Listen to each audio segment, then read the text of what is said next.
So anyway, I was oiling up his chest and my hands were all greasy and sorry. Anyway, Christina for Beer and Sunshine, and I have my friend Tracy with me. We decided to stop by Marker 48. We're going to talk to Tina about the small batch book program and about some of the events that are coming up and the beers that they have brewing on tap. So come on in, have a beer with us. Thank you, Princess. We're outside in the gorgeous sunshine, Florida sunshine, of course, and I'm here with the lovely Tina, one of the co-owners of Marker 48, and we are here to talk about Marker 48. We're going to talk about some of the brews and maybe take a tour later and talk about the new small batch program. Yeah. So first of all, I am drinking a crisscross applesauce, and I believe this is on tap, and it is a charity. Yes, it's our Tap for a Cause this month. Every month we pick a local nonprofit 501c3. We brew a beer just for them. We put it on tap, and 100% of the proceeds for the whole month goes to that charity. Awesome, yeah. And you know what? It's really good. So if you come down, definitely check and see which ones are on tap for a charity and pick that one. You have a lot to choose from. You change them up how often? Every month. Every month? Every month. Every month we brew an entirely new recipe, new beer, and put it on tap, and that's just for that charity. Sometimes we let the charity pick the name of the beer. Sometimes we let them have an influence on what style of beer it'll be. It just depends. But yeah, this month is United Way of Hernando County, which is a great charity locally because they do a lot for other local charities. And it's crisscross applesauce, so it's a good one. And it's very good. Thank you. Thank you. So I was here a few weeks ago. I think it was last weekend. Yes. Where we had the Gasparilla Pirate kickoff, and that was fun. Amazing. So there was a great band here. There was, yes. One of my favorites. The actual bank robbers. Yes, they were really good. They were awesome. Do you guys try and have a new local talent every week? Yeah, we have live music every Friday, Saturday, and Sunday without fail in our either out here in our beer garden, or if it's obviously weather inclement, we'll move them inside, which we had to that night because it was a little iffy, but it was still awesome. We made the best of it, and we just had a great time. Yeah, so we try to feature local bands that from the St. Pete, Tampa, even Orlando, Central Florida area, all the way up to Citrus. Locally, you know, and we've just had some amazing talent come through here. So, I know. They were, like, they had the place hopping. People were dancing. Yeah. It was a great time. Yeah. Now, you had spoke about this outdoor area, and I noticed, of course, when we came in, the turf that's on the bottom. I think that came from somewhere. Yeah, so this is actually our second generation beer garden, even though we've only been open just a little over a year. We quickly found out that the beer garden was such a popular place everybody wanted to be hanging out in, whether it be during the day on a beautiful day like today, or at night. So we actually expanded our beer garden about 4 months ago. And we had to replace the original turf we had. So the original AstroTurf that we had was actually recycled from LSU's football field, even though I'm a Florida girl and I'm a Gator girl by heart, but that's just what we happened to come across. And then when we expanded our beer garden, we had to replace that because we basically tripled the size of our beer garden. So this turf is actually off of a indoor soccer field that was going out of business, and we came across it. It was a great deal, and it's awesome. No, I love the idea. It's like outdoorsy. It's nice and green. You don't have to mow it. Don't have to Even mow better. it. We do clean it really good about once a month with the pressure washer because you know, dogs are out here and kids are out here and beers are getting spilled out here. So. Oh no! And speaking of dogs, so you guys definitely dog friendly. Yes, dog friendly, family friendly, inside and out, family friendly. Yeah. Now, do you have a limit to what time you want children out of here? You know, we don't have a this time you have to get out, but we do especially on Fridays and Saturdays. We encourage the smaller, you know, under 18 not come in on Friday and Saturdays only because we get so busy. And it just, you know, it's hard to, you know, it's just it kind of is hard to keep track of for the parents. It doesn't happen very often anyway. I think most parents know Friday and Saturdays is kind of a, you know, adult only thing. So, I mean, not that we would bar anybody from coming, but it's more fun if it's just us adults drinking beer. Yes. Kids are welcome anytime. Yeah. We love children. We love having the families here. So, yeah. And when people come out and, you know, they want to come out and have a few drinks and want to eat, there's a lot of establishments that don't offer food. Right. But you guys do offer food by way of food trailers. Do you We do. want to talk about some of that? Yeah, and they're so we don't do any food. Our focus is 100% beer, the craft beer, and we're a production facility, so that's our main focus. But we knew that was an important aspect, and people aren't going to want to stay long if there's nothing to eat. You know, Right. they get hungry. So we've actually partnered up with several local food trucks. One in particular is here all the time.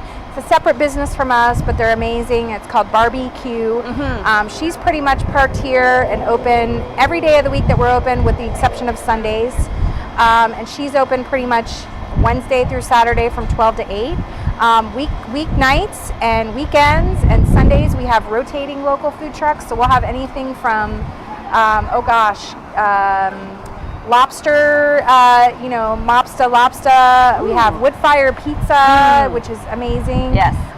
We have Craving Donuts, which if you've never had. I did that last Saturday. Oh, man. That bacon donut. So Right up my alley. yeah, so we have tacos, quesadillas, I mean, you name it. So, and it's amazing because you're really helping promote these other local businesses that are also really making a handcrafted product. You know, they're specializing in something, whether it be barbecue or wood fire pizza or tacos or quesadillas, and they're just really good at what they do. So I definitely encourage people to come in and try some of that. So you have taps on the inside that have all the beers available in there. Yeah. Now this trailer out here, Yeah. is this available all the time for people who are outside enjoying anything like a live band out here on the stage, Yeah. or out here having a few drinks in the sun? Instead of going inside, Yeah. they can grab a beer from outside So too? we have 32 taps inside. Outside, we lovingly restored a vintage Airstream into an outdoor bar, which we absolutely love, and we dub it the Beer Stream. The beer stream. So the Beer Stream is usually open just on Friday and Saturday evenings when we're just jam-packed, unless there's a special event or something going on. Most of the time, like, you know, today, Saturday afternoon, it's pretty mellow. I mean, you know, there's a nice crowd, but it's nothing crazy, and there's no line or wait inside. So really it's mainly just Friday and Saturday nights. We have 8 taps in there. So it is a little more limited, but we still have the wine and sangria that you can also get out there too. But it's been fun. People love it. They're out here having a good time listening to the music. They can just wander on over to the Beer Stream and maybe have a beer stream, which is one of our pale ales that we named nice. after our Beer Stream. Yeah. Beer. Sunshine. Hello. Cheers. So I wanted to ask you about this great new program that Marker 48 has come up with, the Small Batch Beer Book. Yeah. Started, this is our second week into it. So for 48 weeks, of course, that's an important number to us. We are doing 1 small batch beer per week. Different recipe each week. Really, really letting our brew staff and even some guest brewers be very, very creative. Sometimes when you're in a production brewery, you kind of get not caught in a rut, but you have to brew those core beers, and now that we're in distribution, you have to get those beers rolling out for distribution, and it can be very easy to kind of get in this like the same routine of brewing the same beers over and over. So our brewers are such creative people. They have so many amazing ideas of new recipes and stuff that they want to do. So it's really going to let them be so creative and use experimental ingredients and hops and malts and added, flavors and ingredients and fruits and Nice. barrels and all kinds of things. So, So you let your brewers just go and come free up reign. with. We say, here's the credit card, whatever ingredients that you want to get, whatever barrels you want to get, because it'll be everything from, just maybe an ESB or something to sours to barrel aged. Nice. This is a peanut butter and jelly, which was one that I requested. I've wanted a peanut butter and jelly beer for a long time. I love peanut butter and jelly beers. So he did this one for me, Right. which I appreciate. So this one is week 1? This is week 1. We still have it on, even though we're in week 2. I think we're going to have each beer on for about 2 or 3 weeks before it blows. And what happens is you come in and you get the book, and it's a small batch beer book, and you pay $100 for it, which seems like a lot, but you get one free small batch beer each week. So basically you're getting 48 free beers for the $100. And what's really cool is if you come in and you bring your book and you get the beer, which is free, you get a stamp. And for all the people that get all 48 stamps, they get a really cool, unique shirt at the end of the year. They also get, the best part, a 20-ounce pint glass that stays here, and all their core beers are served in the 20-ounce pint glass versus a 16-ounce pint glass for the same price as a 16-ounce pint glass. So they still get a savings afterwards. Yes. So it kind of like pays for itself. Yeah. Now, you don't have to have the passport book to order a beer. You can come in and order the beer. You just pay for it if you don't have the book. But we're also doing all kinds of cool things for you. You don't have to get all 48 stamps. We're going to do some really neat prizes at the end of the year. So say you only got 10 to 25 stamps, you're entered to win a $100 gift card for here, a book for next year, and some gift certificates to some other local restaurants. If you get like 26 to 35 stamps, you're qualified to win all of those prizes, plus a chance to brew a small batch of beer with our brewers in 2018. Nice. And the grand prize, if you get 36 to 48 stamps, you're qualified to win a night on a private island locally for 2 people, a half-day private charter inshore fishing, and then all the other prizes that go along with the others. So it's really pretty cool. It's an awesome program. It is. What I'm most excited about is it's giving our brewers an opportunity to be so creative and try different experimental hops and ingredients and barrels and just really let their creative side come out and shine. So the cameraman is actually drinking the mermaid's milk. He is. Is that one of your brewers' creations? They're all our brewers' creations, but yeah, that is one of our core beers. It's one that we actually distribute on nitro only. It's poured on nitro only here, and it's also nitro only out in distribution, which for those not familiar with nitro, it's just a different mixture of gases. It makes it a little creamier, smooth, creamy kind of finish versus a regular carbonated CO2 carbed beer. And so if you've ever had a Guinness, Guinness beers are all poured nitro. So that's kind of how people can relate. And it's a dark beer, it's a stout. And of course we're in Weeki Wachee and we had to pay homage to our local mermaids. Yes. And it's a milk stout, so we called it Mermaid's Milk Stout. And it's a really good beer. Even I love people, especially women, sometimes they come in, they're like, I don't like dark beer. I'm like, just close your eyes and try it. And then they'll try it and they're like, that's really good. Well, if you like chocolate and you like coffee. Let me have a try then, cameraman. Let's see. This is the mermaid. This is the mermaid's milk right here.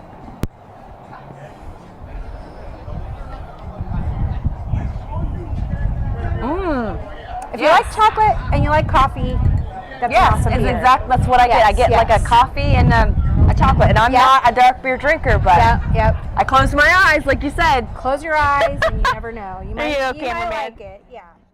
So now we're downstairs in the underbelly of Marker 48, and Tina is going to tell us a little bit about these barrels and why they're here and what the purpose of this whole room is. You have a cellar here in Florida, which is a rare thing. This was a mechanic shop when we moved in. It was since the early 80s when it was built. So this is 1,200 square feet down here, and it was basically there was holes in the ground that you would drive your car over, and these racks were in place when we moved in, and that's what the mechanics would stand on to obviously be underneath your car and change the oil on. And so we were like, when we moved in here, we're like, what are we going to do with the big holes in the ground up top, and what are we going to do with this downstairs area? And oddly enough, it was perfect for our barrels. It fit barrels perfectly. So the temperature down here stays about 72 degrees year round, which is perfect for barrel aging. So right now we don't have a lot of barrels down here. We actually we have some upstairs too that we're aging some beers in. But at any given time we could have 20-25 barrels down here.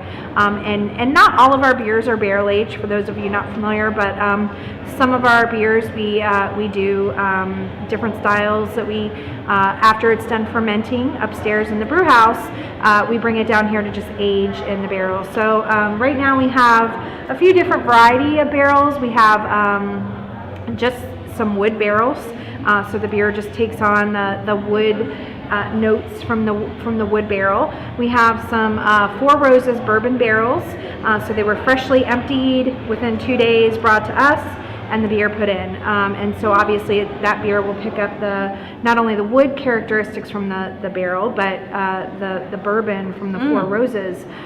We have some French oak red wine barrels, which we're doing some kind of more farmhouse, funky beers in that. Wine harbors a lot of natural bacterias like on their own. So some of our farmhouse style ales that we want to kind of pick up on some of the funk and stuff, we'll let those You're gonna bring out the funk. We're gonna bring out the funk. And we also have, what I'm really proud of is we have a local distillery here in Weeki Wachee called Wild Buck. And they produce gold placing rye whiskey, and they're really small. It's just a husband and wife, and everything is done by hand, and they live here in Weeki Wachee. They grow their own rye. Ooh. They have a small still, and they make some amazing, everything's hand done. And so we've been getting some of their barrels, and they don't have a lot coming out of there because they're a smaller distillery, but the few that they are done with, they're selling to us, and we've done some really awesome beers in their barrels. Nice. So we're really excited about that. So From the cellar, we went back upstairs so Tina could show us where their beers are made and fermented. we have a 7-barrel brew house, which is on the smaller side, I'd say. When we were building the brewery, there was a couple of reasons we decided to go with that size. This is an all-electric brewery, so we brought in 3-phase here. There's primarily 3 types of brew houses. There's electric, direct fire, and steam. So for us, our decision to go with the 7-barrel, that's about as big as you want to go with all electric. So we knew, kind of being one of the first only production breweries in this county, that we were kind of entering new territory with our building department and things like that. We didn't want to like overcomplicate it with a boiler or direct fire and stuff, because that can get a little complicated with local building departments and municipalities and things like that. I've heard stories. So we went with the 7-barrel, and it's a 3-barrel or a 3-vessel, 7-barrel brew house. What's cool is in 1 year we've almost quadrupled our fermentation space. So we started out with, these are our fermenters back here behind us. We started out with 4 7-barrel fermenters, and we've added quite a bit more, as you can see.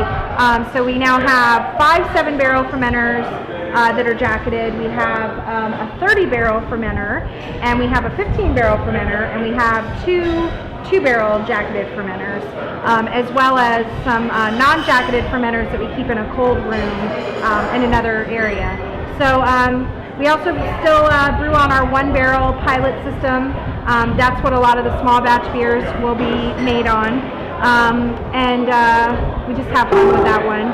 And so we have a staff of 4 full-time brewers. Our head brewer is John Myers. His background is homebrewing, and he homebrewed for years and years, and just through the years just developed his recipes, got better and better, actually won a few awards from his homebrew recipes. So he is our head brewer. And then we also have 3 other full-time amazing brewers who just help everything run nice and smooth in here. And we keep a pretty full production schedule, so the fermenters behind us are always full of something. The brewing process itself is only 1 day, but the fermentation process takes anywhere from 2 weeks to a month sometimes, just depending on what beer we're making. So you can really only brew as fast as you have fermentation space. Okay. So that's what we've really tried to reinvest back in, is our fermentation space and growing in that capacity. So. Oh, that's yeah, great. So it's been fun. And everything that you brew here, of course, is available here. Now, do you send some of your brews to other places? We do. We just went into distribution with our beer just a few months ago. We signed with Great Bay Distributors. So right now our beer is available in Citrus, Hernando, Pasco, and Pinellas counties. And it amazes us how fast like the beer just flies out. So probably our biggest issue is not being able to keep up with demand. Right. It took us almost a year to sign with the distributor, mainly because we couldn't even barely keep up with enough to supply our own people in our own tap room, let alone outside distribution. We don't can yet. We have plans in the future to can eventually some of our beers. We do sometimes do some bottles, some bottle releases. We have one coming out in the spring that I'm really excited about. We did it last year. It's a crazy thing we did, but we have so many springs in this area, natural, Florida aquifers and springs. So last year, and we're getting ready to do it again this year, we did a beer called our Spring Release. And what we did was we brewed a double IPA. We let it age in a barrel, and we sunk the barrel 48 feet down in a natural spring, privately owned here in our area. Let it age for about 2 weeks, and then bottled it, and that was our first bottle release, and it's called Spring Release. We're getting ready to do that again for this coming spring. Oh, nice. And it's a really cool, really good beer. Well, maybe Beer and Sunshine could be here for that spring release. That would be awesome. Yeah. All right. Now, speaking about this beer, makes me want to have another one. I think it's time. All right. Beer 30. Here I have Tina back with me again, and her husband Maurice. We're going to close the night off, but before we do, or the day off, I want to ask Maurice, what do you do here at Marker 48? I know that you're a co-owner, but what do you do here at Marker 48? Yeah, so co-owner with my wife Tina. Basically oversee a lot of aspects here at the brewery, brewing operations, our technical aspects, and any of our distributor, shipping, receiving, that type of thing. Mostly the brew side. Do help out in the tasting room every once in a while when we get those really busy nights. But try to keep my focus over here on the brewery side and help the guys on any mechanical, technical, or brewing operations that happen. He plunges toilets really well. Yeah, I do. That's really what he does. I was getting to that, but yeah, I do. Every once in a while, I take care of the toilet, problems and. Does he take orders too? He does? Awesome. Well, I do. We've really enjoyed it here, and I've been here before. My husband and I have come here on other occasions. The atmosphere is fantastic. The staff, amazing. We agree. We're very proud. We are very proud of our staff. We have such awesome staff. We get complimented on our staff on a daily basis, and really, that's who we are. Our staff is who makes us, Well, no, from the brewers to our front of the house guys and girls, that's when you read reviews, and it's funny, you could have the best tasting beer in the world, but if you're getting served by crappy staff, yes. You know what I mean? Yep. So kudos to whoever, who was in charge of hiring the staff. Was it you or both? Both of you? And Cindy had a big, for the front of our house, Cindy had a big play in that. Back of the house, John Myers and us had a big say in that. And yeah, we put a great team together, and that's the dream team. Yeah, I think it's a combination of, like you said, the dream team, the vendors that you have here, your food vendors, the entertainment, and of course, the beer. Well, I thank you so much for having Beer and Sunshine here. Sun's going down. Thank you. So, cheers to Florida Sunshine. Cheers. Cheers to Beer and Sunshine. Cheers to Marker 48. Thank you for coming out. Thank you for having us, and have a beer-tastic day. Cheers.